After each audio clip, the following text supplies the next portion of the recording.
Bienvenue sur le podcast Bien dans mon ventre, le podcast à destination de toutes les personnes qui veulent faire la paix avec leur ventre et des professionnels de santé qui veulent approfondir la prise en charge des troubles digestifs.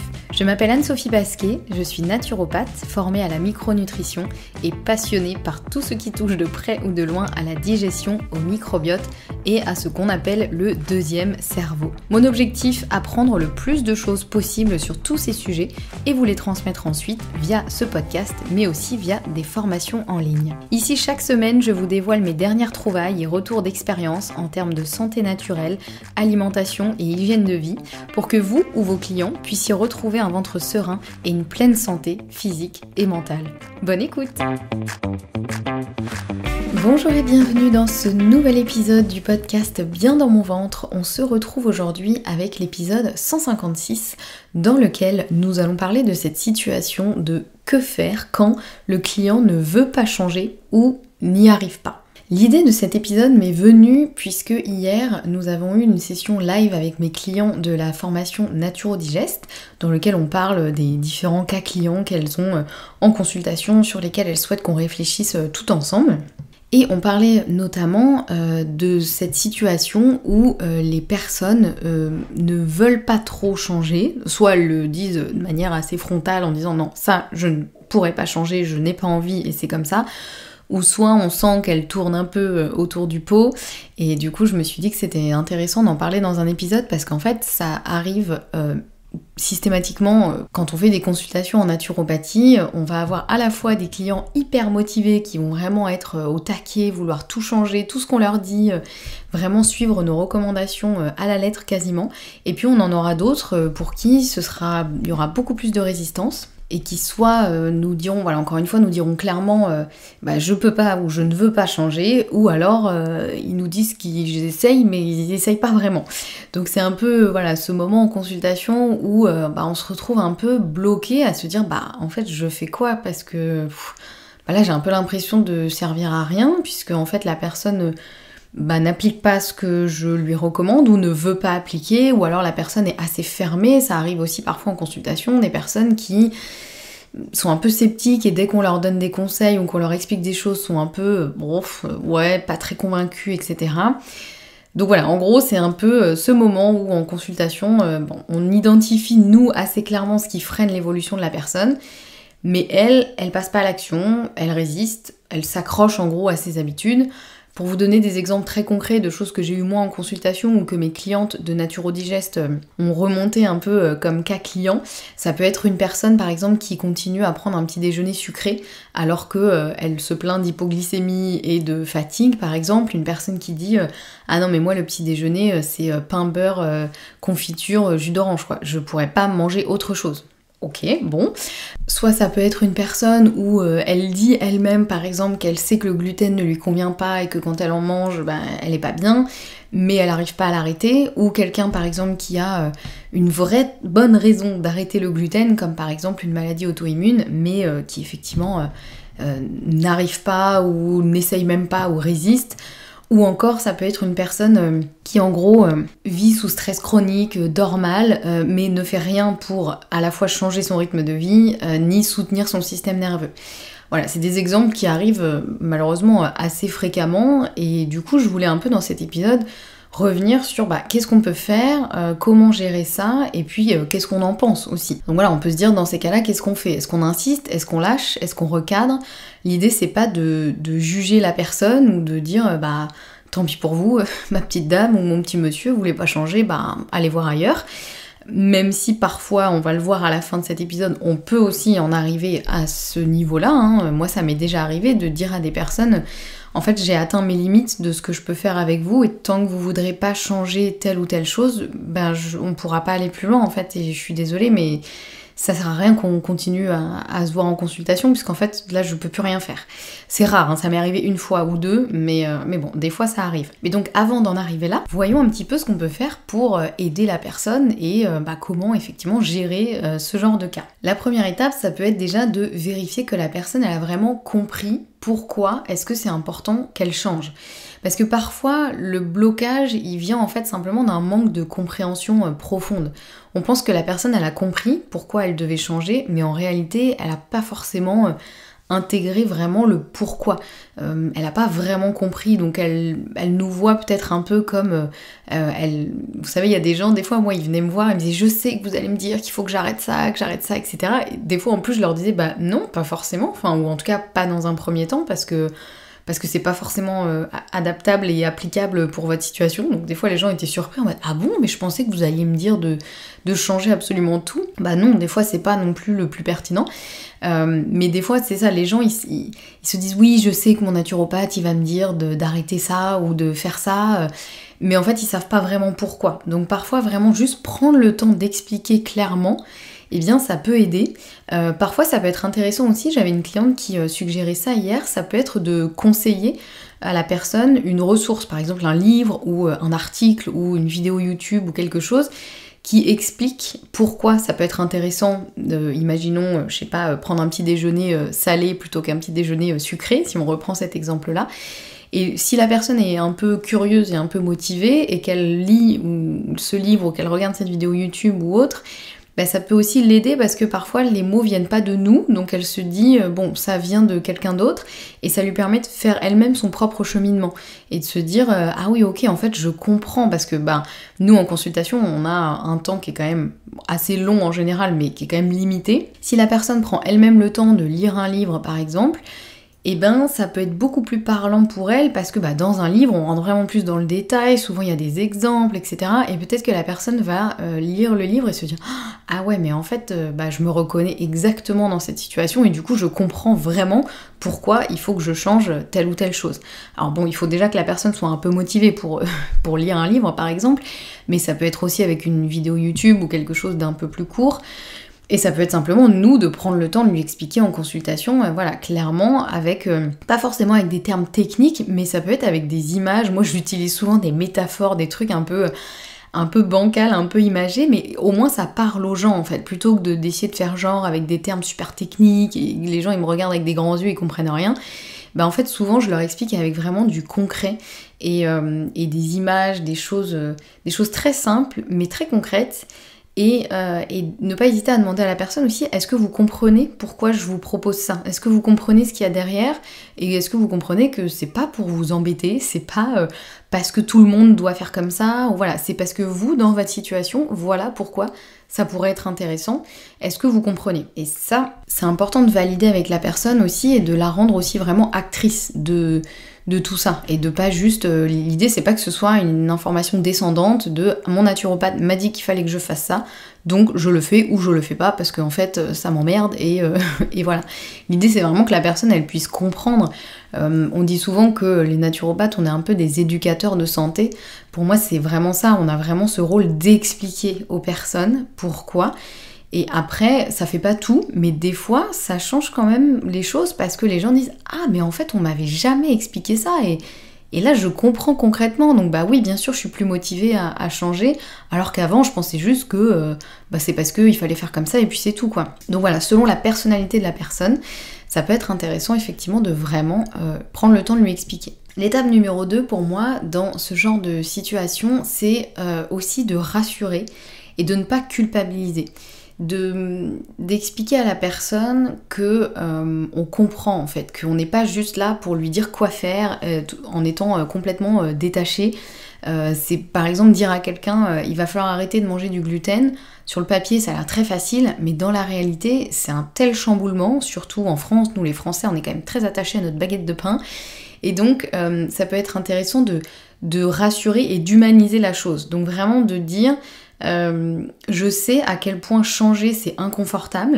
Si par exemple vous-même vous avez fait ce changement, ça peut être intéressant de le partager. On en parlait hier avec les clientes de la formation Naturo-Digest du fait d'arrêter le gluten. Il y en a une qui nous partageait que elle est dans une phase où effectivement elle essaye d'arrêter, mais c'est quand même un sacré chamboulement et elle est un peu perdue, elle est un peu en résistance. Et je leur expliquais que moi aussi vraiment je suis passée par là et que moi quand j'ai décidé d'arrêter le gluten, déjà je savais depuis longtemps que idéalement il fallait que j'arrête, mais je n'y arrivais pas parce que je bloquais, je résistais. Il a fallu vraiment que j'ai un diagnostic d'endométriose, etc. pour que je me dise ok, bon, on y va. Et encore, même après ça, il m'a fallu quand même 1 mois avant de vraiment y aller et de me dire ok, c'est parti.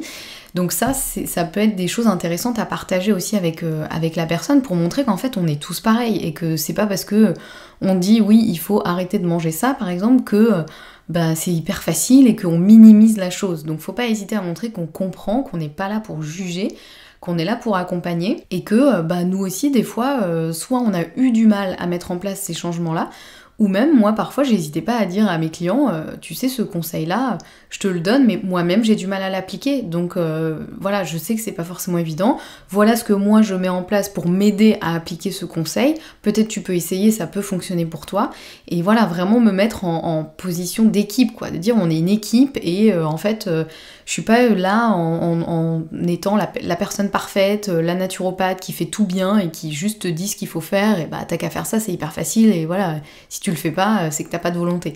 Donc l'idée c'est vraiment de créer du lien aussi un peu avec l'émotion, alors que si on a tendance à faire peur à la personne ou à la culpabiliser, là clairement les gens se figent et ils ont pas du tout envie de changer les choses.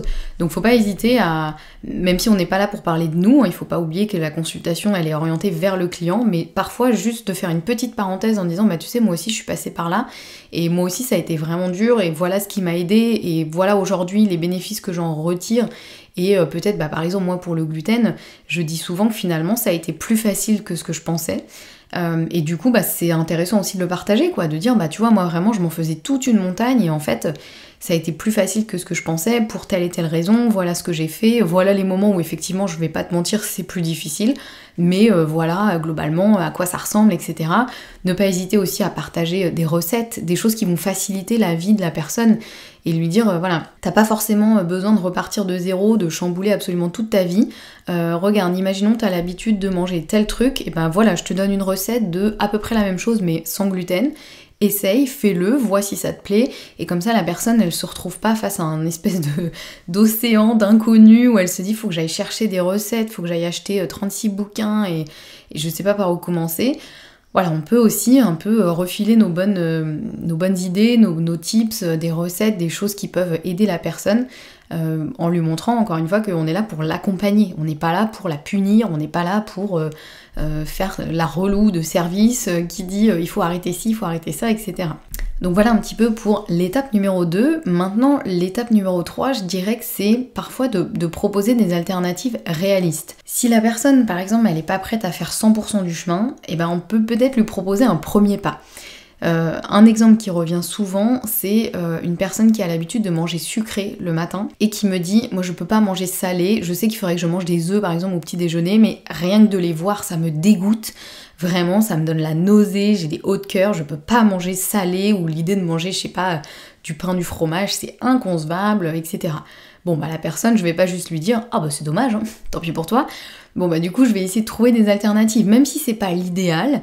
Je vais lui expliquer, lui dire ok, on va essayer un truc, c'est pas idéal, mais ce sera déjà un premier pas, donc tu peux déjà essayer ça, et donc lui proposer, là en l'occurrence pour cet exemple, un petit déjeuner sucré entre guillemets, c'est-à-dire qu'il aura un goût un peu sucré, en tout cas qui sera pas des œufs, du fromage, voilà, ou que sais-je, des choses un peu salées qui peuvent un peu chambouler si on n'a pas l'habitude, mais qui sera avec un index glycémique bas et idéalement riche en protéines.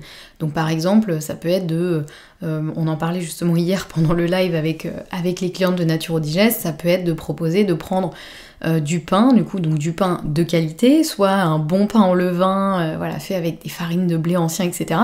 Ou un pain sans gluten si la personne essaye aussi d'arrêter le gluten, avec par-dessus de la purée d'amande, pourquoi pas quelques tranches de banane, histoire de garder ce truc un peu sucré.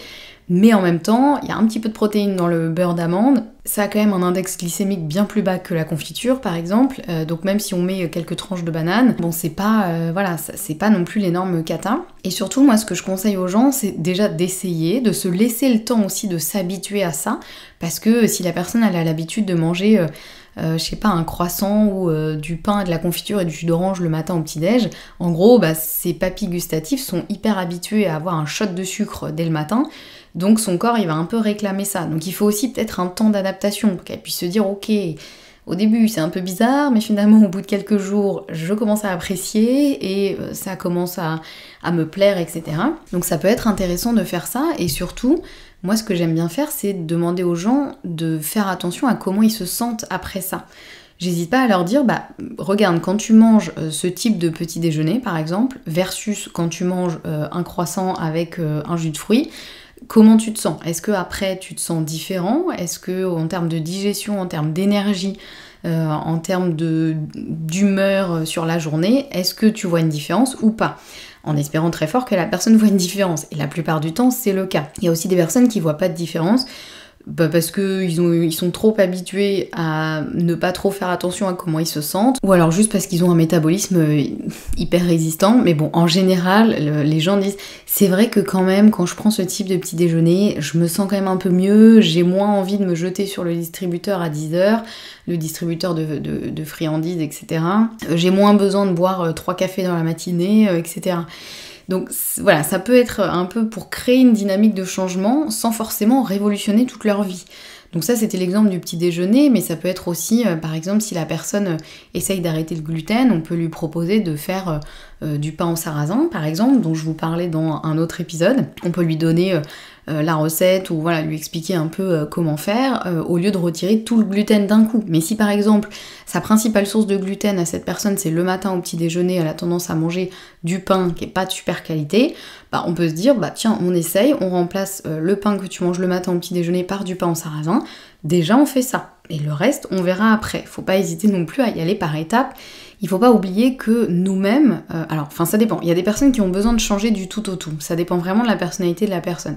Il y en a qui ont besoin de faire du jour au lendemain, hop, on change tout et c'est comme ça. Mais la plupart des personnes ont quand même besoin d'un certain temps pour accepter le fait de changer, commencer à s'intéresser à une autre façon de faire, commencer à mettre des choses en place, etc. Et tout ça, ça peut prendre du temps. Donc c'est pour ça que ça peut être intéressant de donner quelques petites astuces comme ça déjà au début. Si la personne arrive vraiment à bien les appliquer, qu'elle voit qu'elle se sent mieux, ça la motivera aussi à changer un peu plus. Donc voilà, ça peut être des choses comme ça peut être aussi si la personne elle est survoltée, elle a un rythme de vie de dingue, etc. et que elle a pas envie de changer ou juste c'est pas possible parce qu'elle est dans une situation temporaire qui fait que juste c'est pas possible, on peut lui proposer, je sais pas, une routine de respiration assez rapide au lieu de lui dire il faudrait que tu médites 30 minutes par jour par exemple.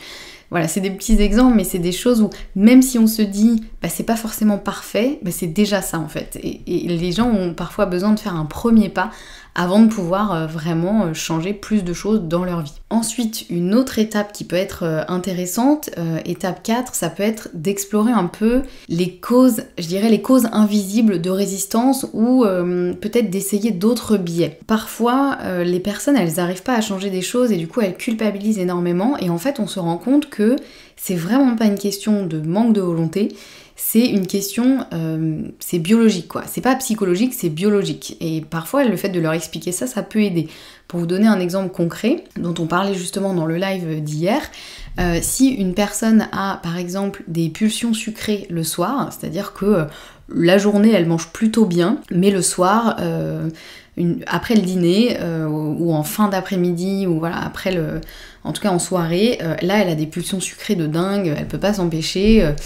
Et peut-être qu'il y a un sacré manque de sérotonine. On sait qu'il y a certains neurotransmetteurs, notamment la sérotonine, qui peuvent engendrer des grosses fringales comme ça. Et c'est assez commun pour les personnes qui ont des pulsions sucrées, principalement le soir, qu'il y ait un manque de sérotonine. C'est peut-être pas la seule cause, et il faut aussi chercher ailleurs, hein. Bien sûr, parfois c'est juste que les gens ils ont une alimentation tellement restrictive dans la journée qu'en fait le soir, le corps il en peut plus, il dit en fait moi j'ai pas eu ce qu'il me fallait dans la journée donc ramène-moi des calories, amène-moi des trucs parce qu'en fait j'ai pas assez mangé. Il faut aussi bien sûr revoir peut-être l'alimentation de la personne, etc. Mais si on se dit, c'est bizarre parce que vraiment je vois pas comment l'expliquer, ça peut être une piste à explorer. Et si on se rend compte que effectivement c'est le cas, on peut s'en rendre compte de différentes façons, on peut faire des des questionnaires, on peut faire des analyses, etc. Bah, ça peut être intéressant justement de rappeler à la personne que c'est pas de sa faute et que en rééquilibrant la sérotonine, naturellement les pulsions vont diminuer.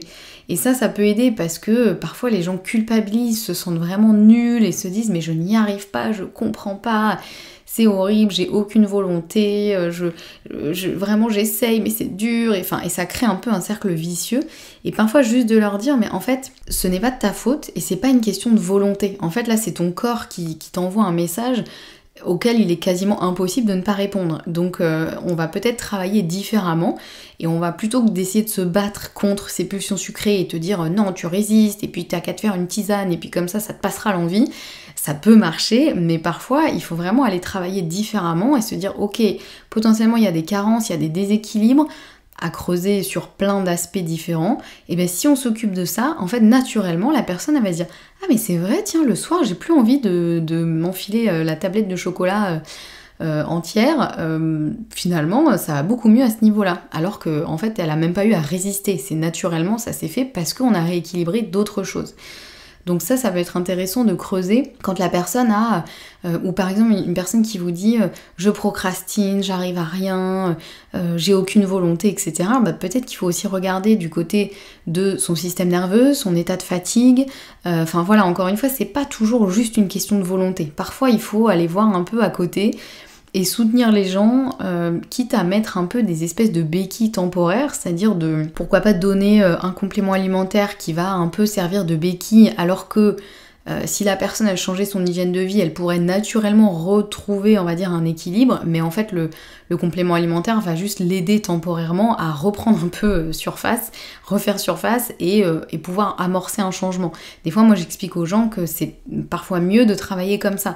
Quand une personne elle est au bout du rouleau, qu'elle en peut plus, si par exemple, je sais pas, on se rend compte que elle est complètement en carence d'un truc, ou que elle a un système nerveux méga survolté et tout, mais en même temps elle a un rythme de vie qui fait que bah oui, n'importe qui serait au bout du rouleau, mais que encore une fois la personne ne peut pas changer ou ne veut pas, bah, temporairement on peut se dire ok, on va donner un truc qui soutient le système nerveux, alors qu'on sait bien que c'est pas ça qu'il faudrait à la personne. Ce qu'il faudrait c'est qu'elle change son rythme de vie, mais pour X raisons c'est pas forcément possible maintenant, bah, on donne quelque chose qui va soutenir le système nerveux et du coup la personne va déjà reprendre un peu pied, va sortir la tête de l'eau, retrouver un minimum d'énergie et donc elle pourra mettre en place des changements, alors que là elle est dans un tel état que c'est limite pas possible en fait, et c'est pas à ce moment-là qu'il faut lui dire on va faire une détox, on va changer complètement l'alimentation de bout en bout, on va se remettre au sport, etc. Si la personne est déjà au bout du rouleau, bah elle va pas le faire clairement, et voire ça peut limite être dangereux en fait. En naturopathie on évalue vraiment le niveau de vitalité aussi d'une personne, et en fonction on va adapter nos conseils, on va pas du tout donner les mêmes conseils à quelqu'un qui est plein de vitalité et qui est prêt à supporter quand même pas mal de changements versus quelqu'un qui est complètement épuisé, et voilà, forcément on va adapter. Donc ça peut être intéressant, et déjà voilà, rien que cette phrase de c'est pas forcément de votre faute, c'est pas juste une question de volonté, ça déverrouille vraiment souvent des choses, et moi j'ai déjà vu vraiment des soulagements dans les yeux des personnes qui me disaient mais merci, parce que vraiment je me sentais comme une merde, et là ça me fait du bien ce que vous me dites, parce que je me dis que c'est pas que de ma faute. Alors ça veut pas dire pour autant qu'on se dit c'est pas de ma faute donc je n'essaye pas de changer. L'idée c'est pas juste de dédouaner la personne et de dire bah du coup vous n'avez rien à faire, vous inquiétez pas, vous allez prendre ce petit complément alimentaire et puis tout ira mieux, et vous n'avez pas besoin d'avoir une volonté pour mettre en place des changements. C'est pas du tout ça l'idée, c'est simplement d'enlever un peu cette espèce de chape de plomb de il faut absolument que je change et je n'y arrive pas et je comprends pas pourquoi et c'est trop dur et voilà, etc. Donc voilà, cette étape elle est quand même vraiment importante, et moi je l'ai souvent utilisée avec des personnes et ça leur a fait vraiment du bien, parce qu'effectivement limite elles osaient pas venir me voir parce qu'elles se disaient je sais que vous allez me dire qu'il faut que je change ça, etc. et je suis fatiguée d'avance, et je leur disais mais non en fait là vous êtes effectivement trop fatiguée pour qu'on change tout ça, donc on va travailler différemment et vous allez voir ça va bien se passer. Donc voilà, faut pas hésiter à aussi sortir un peu des sentiers battus. Et enfin, dernière étape sur laquelle il faut parfois en arriver là, c'est aussi de rappeler à la personne que si elle ne change pas des choses, elle ne peut pas espérer des résultats. Il y a notamment cette citation assez connue, alors qui est parfois attribuée à Einstein, parfois on sait pas trop, mais bref, qui dit « La folie, c'est de faire toujours la même chose et de s'attendre à un résultat différent ». parfois il y a des personnes où moi quand je sens qu'elles auraient la capacité de changer, mais que en gros elles ne veulent pas parce que c'est trop inconfortable et elles aiment trop leur petit déjeuner sucré par exemple, vraiment parfois, alors soit ça peut être fait de manière assez ferme, assez catégorique en disant en fait tant que vous n'êtes pas prêt à changer sur ça, limite ça sert à rien de revenir me voir parce qu'en fait là on est vraiment au cœur du problème. Donc moi j'ai essayé de vous expliquer comme je pouvais, j'ai essayé de faire tout ce que je pouvais, maintenant si vous ne voulez pas changer, je comprends, mais du coup je peux pas vous accompagner. Des fois c'est un peu brut comme ça, il y en a chez qui ça peut être utile et qui vont vraiment se prendre un peu un électrochoc et se dire ok bon là je vais peut-être m'y mettre quand même parce que si même ma naturopathe ne veut plus m'aider, c'est quand même compliqué. À l'inverse, il y en a où au contraire ça va les braquer, ils vont être hyper tristes, donc faut aussi adapter en fonction de la personnalité de la personne. Mais voilà, des fois ça peut être fait de manière un peu quand même ferme et définitive, j'ai envie de dire. Et parfois ça peut être simplement fait de manière très douce et très empathique, mais vraiment d'expliquer aux gens que oui on comprend que là c'est compliqué de changer de rythme de vie parce que ils adorent leur boulot et du coup ils bossent H24 ou ils osent pas dire non à leurs enfants qui veulent tout le temps leur refiler les petits enfants à garder et voilà et qu'on comprend que c'est dur de changer, de faire les choses différemment, mais que là ils sont en train de mettre leur santé en danger. Et que en fait, s'ils ne sont pas prêts à changer des choses, on pourra leur donner autant de béquilles que possible, mais en fait, c'est juste retarder la bombe qui est prête à exploser. Et voilà, moi, ça m'est vraiment déjà arrivé de dire ça à des gens avec énormément de douceur, avec vraiment beaucoup d'empathie, des gens qui étaient un peu bloqués, parfois presque un peu en larmes, et vraiment de leur dire en fait, là, c'est votre autorisation, je vous donne officiellement l'autorisation de changer. Parce qu'il y a des gens aussi qui font passer toujours les autres avant eux et qui eux-mêmes n'arrivent pas à dire non, à changer des choses parce qu'ils se disent que c'est pas important, etc. Et moi, il y a vraiment des gens chez qui je l'ai senti et chez qui je me suis permis de dire aujourd'hui, je te donne officiellement l'autorisation de prendre soin de toi, de changer ce qui doit être changé, de te faire passer en priorité parce qu'en fait, sinon, je peux te dire que dans X années, tu seras peut-être même plus là pour profiter de tes petits-enfants par exemple, ou pour faire ce travail que tu adores, etc. Et il y a des gens chez qui j'ai vraiment touché une corde sensible, mais chez qui ça a vraiment marché, quoi, qui m'ont dit merci parce que je pense que j'avais besoin d'entendre ça, et effectivement, voilà, souvent on touche à des choses très un peu émotionnelles, hein, donc il faut aussi être en capacité d'accueillir ça, sinon on va pas sur ce terrain-là et c'est ok. Mais voilà, parfois il faut pas hésiter à expliquer aux gens pourquoi c'est important de changer et pourquoi ils auront beau aller voir n'importe quel naturopathe, tant qu'ils n'auront pas changé ça, en fait le problème ne pourra pas se résoudre de lui-même. On peut mettre des pansements, on peut mettre des choses temporaires, mais on pourra pas changer les choses tant qu'eux-mêmes sont pas prêts à changer. Et puis après bien sûr c'est adapté en fonction de la situation de la personne, ou parfois on peut se permettre ce genre de choses quand on sent que oui la personne elle a besoin d'entendre ça et que si elle entend ça elle va peut-être se mettre à changer des choses. Pour des gens qui sont dans des situations un peu insolubles et pour qui ils peuvent pas changer, là on va pas non plus aller remuer le couteau dans la plaie. Donc voilà, pour résumer un peu tout ce que j'ai dit, je trouve que vraiment notre rôle c'est pas de forcer, mais c'est pas non plus de laisser la personne s'auto-saboter. C'est vraiment de créer à la fois un cadre bienveillant dans lequel la personne elle peut se sentir vraiment écoutée, comprise, dans lequel elle peut aussi déposer des choses qui parfois n'ont rien à voir avec la naturopathie, mais finalement c'est un peu ça le cœur du problème et du coup ça impacte tout. Donc un cadre bienveillant mais aussi un peu structurant. On n'est pas non plus juste des psychologues, on n'est pas là juste pour écouter la personne parler et lui dire je comprends, du coup on fait rien et puis on attend. On est aussi là pour... on peut accueillir des résistances, mais l'idée c'est aussi de montrer la voie vers un mieux-être possible, d'expliquer les choses avec beaucoup de patience, tout en posant un cadre quand il y a besoin de poser un cadre. C'est-à-dire qu'on est là pour être sympa, pour accompagner la personne, mais on n'est pas là non plus, encore une fois, pour la laisser s'auto-saboter ou la laisser un peu se complaire dans des excuses qui finalement sont pas si valables que ça. Donc c'est pas facile à trouver, cette posture un peu de à la fois doux mais ferme. Je trouve que ça vient aussi avec la pratique et puis après ça vient aussi en fonction de la personnalité de chacun, hein, bien sûr. Mais voilà un petit peu ce que j'avais à dire sur le sujet. J'en arrive à la fin de cet épisode, j'espère qu'il vous aura plu, j'espère que ça aura pu vous aider si vous accompagnez des personnes et que parfois vous vous retrouvez face à des situations où voilà, les gens ne peuvent pas changer ou ne veulent pas changer.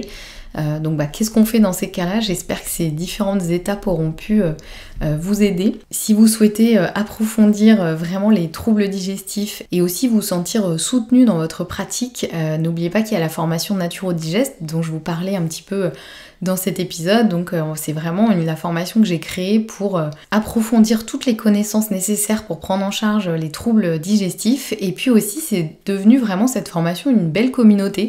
On a vraiment de très très beaux échanges avec toutes les clientes de la formation. On a une session live une fois par mois. Et entre-temps, il y a le groupe WhatsApp sur lequel il y a beaucoup d'échanges, beaucoup d'entraide, beaucoup de réflexions hyper intéressantes. Et vraiment, j'ai beaucoup de gratitude pour toutes mes clientes et tous mes clients parce que c'est génial et moi j'apprends aussi plein de choses. Donc je vous mettrai en description de cet épisode le lien vers la formation si vous voulez aller y jeter un œil. Si vous avez des questions, n'hésitez pas, je reste disponible. Nous on se retrouve la semaine prochaine pour un nouvel épisode et en attendant, prenez bien soin de vous.